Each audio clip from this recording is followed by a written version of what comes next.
hari ini, Rabu 29 Desember 2010. Dan berikut kita simak cuplikan berita utama untuk petang hari ini. T.M. Zulfikar, Direktur Eksekutif Walhi Aceh. Assalamualaikum Bang Yul. Waalaikumsalam warahmatullahi wabarakatuh. Jumpa lagi. Baik Bang Yul, beberapa hari lagi kita akan menuju ke 2011. Iya. Dan tentunya kaitannya dengan lingkungan seperti itu. Iya. 2010 catatan apa aja yang dimiliki oleh Walhi?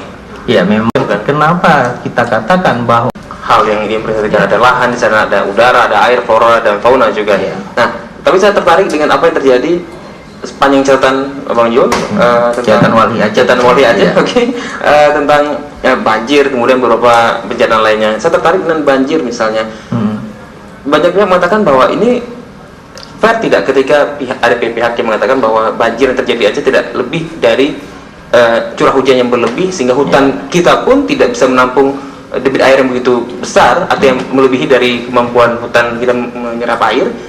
Tanpa kemudian memandang ada kerusakan hutan misalnya, seperti apa Bang? ya, saya pikir ini kan masih tanda tanya besar.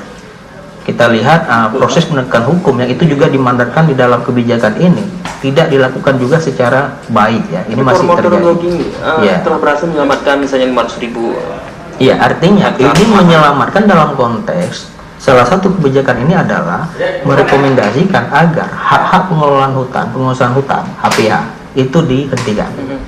Jadi dari perhitungan kasar ini, memang ini lebih kepada penghentian HPH tadi. Kalau misalnya HPH ini bermain, mungkin diperkirakan 500.000 hektar akan hancur. Tapi ini kan tidak boleh. Tapi ternyata yang lain-lain, yang ilegal itu kan masih jalan gitu. Walaupun ya memang seharusnya ini kan kembali lagi ke pihak yang berwenang kan. Kita masyarakatnya tidak berwenang untuk menangkap misalnya, kemudian memproses sampai ke pengadilan atau ke tingkat hukum yang lebih besar ya kan. Itu kan pihak-pihak berwenang. Ada polisi kehutanan, ada polisi resmi ya, polisian, dan masih banyak pihak-pihak yang dilibatkan untuk katakanlah melakukan pengawasan dan monitoring serta melakukan eksekusi di lapangan. Itu kan ada pihak-pihak yang resmi terlibat, tapi kenyataannya kita bisa lihat di mana-mana terjadi pembalakan ya.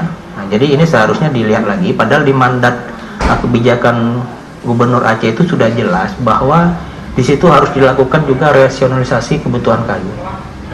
Tapi kan kita sampai sekarang tidak tahu sebenarnya berapa sih kebutuhan kayu di Aceh.